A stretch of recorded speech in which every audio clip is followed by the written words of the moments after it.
Hello there, and as usual, I'm Aaron from Last 10 Gamers, and welcome back to the channel. So today we're taking a look at an amazing ship from the Steam Workshop. Here in front of us is the Rex Mortis Battleship.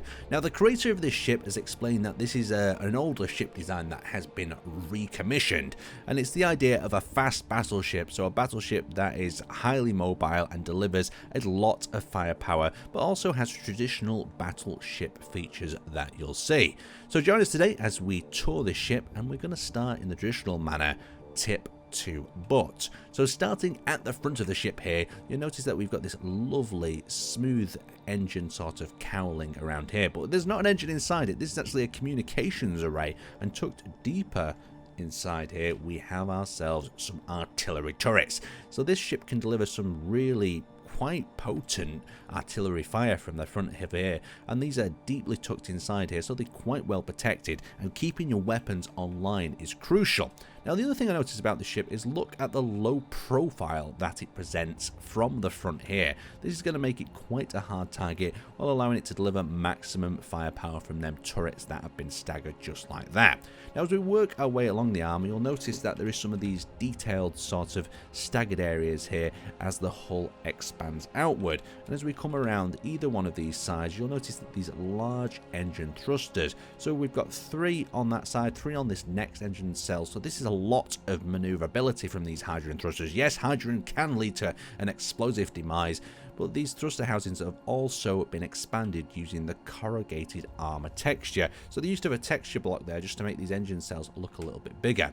Now, as we work our way along, there's 2 interesting features on the top and bottom deck. So as we come further back, you'll notice that these cowlings have also been extended with the corrugated armor, and we start to move into some sort of turret territory where we've got a mixture of Gatling and assault cannon turrets. Coming underneath, though, we do have ourselves some searchlights for spotting them cheeky fighters who might get underneath. And to deal with them cheeky fighters, they've got this sort of anti-fighter, anti-missile turret that looks very much like a Sea Whiz or a modern military turret. It's got this nicely detailed rangefinder on the side, complete with this yellowy searchlight.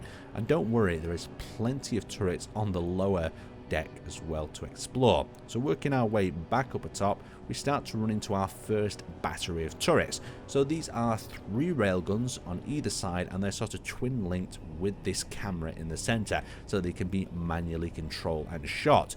Now, these do have quite a large field of elevation, as you can see here. They are connected up and they are protected with these wheel suspension blocks, so these will take a bit of a hammering, unlike some turret designs, and you can see that the arm has been overlapped to try and offer as much protection to that joint where the cannons are mounted. So going along the sides, you'll also see these little laser antennas that have been added for some detail, and there's this very small but necessary gap between the turret base and the sort of turret ring down here as well. Lots of armor, lots of protection in this area, so these should last the brunt of the force. You can see the joint there on that hinge. Now, if we move ourselves out, you can see we've got the next turret staggered up, and the shape of the ship now starts to expand outwards. And each one of these turrets has also been really nicely labelled. Just have a look at the detail on each one of them turrets design. Don't they look awesome? There's nothing that beats a nice chunky turret like this. You can even see there's like a little bit of detailing that's been added there as blocks have been moved through each other. Very nice indeed. So as we come into this area, we actually have a launch bay from what I believe. So inside here, we have some deadly AI reloadable missiles. Look at this missile bay. Oh, isn't that cool? You can imagine being here and launching them. We'll have a go at launching these a little bit later on and see how they work. But they've got wells on the side so they can reload the launchable missiles from the top there. Now, coming down the side, we've got our side batteries, and we do have quite a bit of firepower in this area. Of course, if you're passing, they're protected, and if you're being shot at from the front, they offer some protection to these turrets right there. Tucked within this lower area, we do have a form of a bridge with various different readouts that we can have a look at in a section. And then coming further back, we've got some assault cannon turrets and another anti-fighter, anti-missile turret. Look how this red armor wraps around in this section. Doesn't that look beautiful? Really nice combination. It's a color scheme that we actually do see quite a lot of, but it's one that just works. So let's have a look underneath. We'll activate our lights and we'll dive down. So we've got them 2 front artillery turrets there. We've got the thrusters that have been tucked in this section, so plenty of maneuverability, and it should be able to survive flying around on a planet with a reasonable amount of G.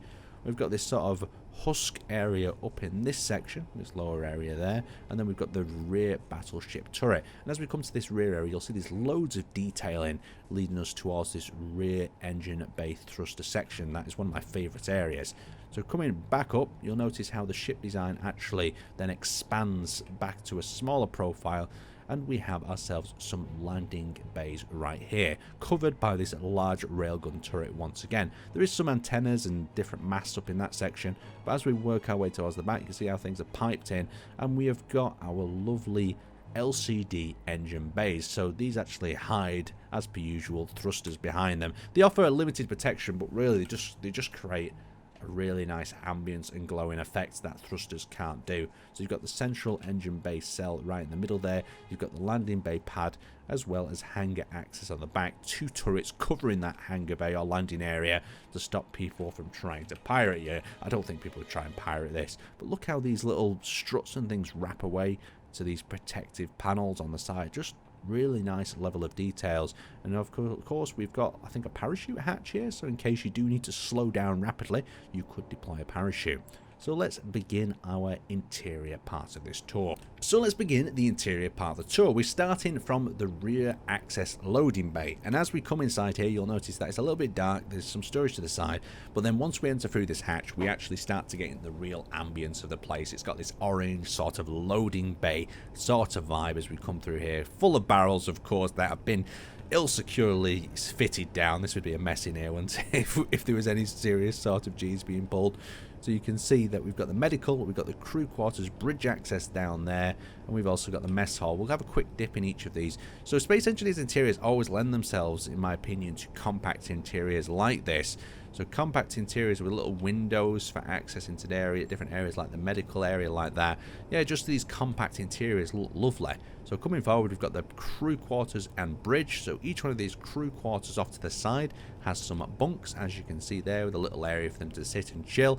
And we've got the same repeated at these doors. So coming through here, we have the bridge and captain's quarters. Captain's quarters to the right, a more luxurious office with some books and a larger area for them to relax, complete with a fish tank. No captain's quarters can be complete without a fish tank, can it? Oh, I do have to see if you disagree with me that in the comment section below. So coming into this area, we actually enter into the sort of show bridge, as I always like to call them. So this is an area where you could easily get shot, and everyone knows that there's a bridge here, but you can command from here if you want to. So you're actually sitting behind one of the larger turrets there, so you are protected to a degree from the front. So after we've accessed that, you can see that there is some controllers for the turrets back there. We can head our way back through this long hall, perfect for defending and fighting over, to the actual lower stories. So this lower story is accessible by this catwalk sort of matrix down here, and we've got the cryo room too over here, so loads of med bays in there for crew members. We've got the other cryo room on the other side. We've got the engineering room towards the back. It's a little dark in here. Let me just show you what's going on. So this is actually a really cool green ambient reactor room, and these almost look like turbines that are down here rather than atmospheric thrusters. So a real nice use of these to create this turbine and this green environment. It's really cool how lighting can change a vibe, and you can just kind of almost feel an engineering vibe from a greener light. So as we come back into this section, we've got combat and info center. Now, this is one of my favorite rooms actually, and you'll see why. So we've got a giant planet on the holographic table there, loads of data readouts. You could imagine commanding this ship from within this room. The correct blocks have been used in these areas, complete with little HUDs and different images and readouts on each one of these screens that have been converted in. We've got the missile and cargo bay access through here, through this little airlock. So we've got the storage up in this section. It's got all labelled storage. You couldn't ask for any more than that, could you? And then we come up into the missile room. You can see the missiles through here. We've had a brief look at these already, but they've labelled them even with explosives on the side there, so if you don't know, they're going to explode. And then we're actually into the guts here at the front of the ship.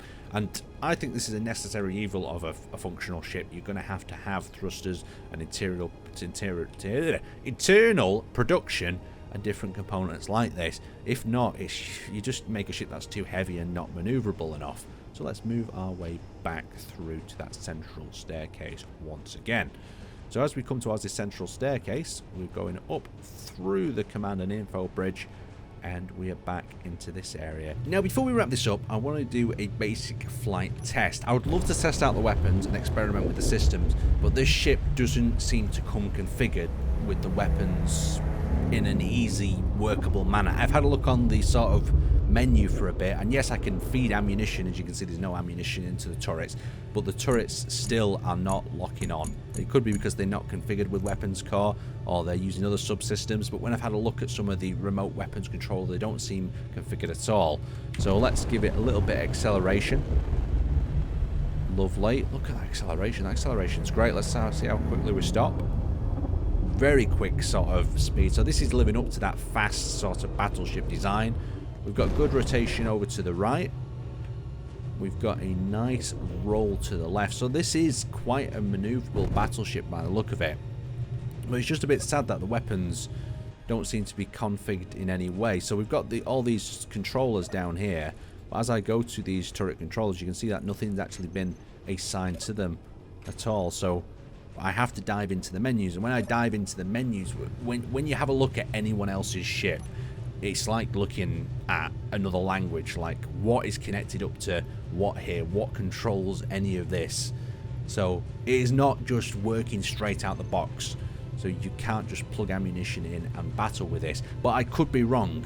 If the creator wants to comment on this and add it in the comment section below, or explain some of the systems here, that would be great indeed. Anyway, I'd like to thank you guys for watching, and I will see you next time.